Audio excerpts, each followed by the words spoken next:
সম্পর্কে আজকের পত্রিকায় আসামের মুখ্যমন্ত্রী বলেছেন রাহুল গান্ধী কেন তার নিজের জাতের পরিচয় দেন না। আসামের মুখ্যমন্ত্রীর কোনো অকাত নেই এই মন্তব্য করার।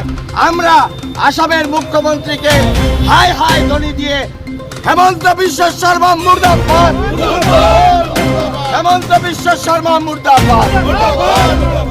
কমলাক্ষ কপুর কাছ থেকে আমি জিজ্ঞেস করতে চাই যে উনি এখন পর্যন্ত উনি কংগ্রেসের রক্তে, কংগ্রেসের যে রক্ত সেই রক্তের মাধ্যমে বিধায়ক হিসাবে উনি পরিচালনা করছেন। এখন পর্যন্ত কংগ্রেস এমএলএ হিসাবে রিজাল্ট দেননি।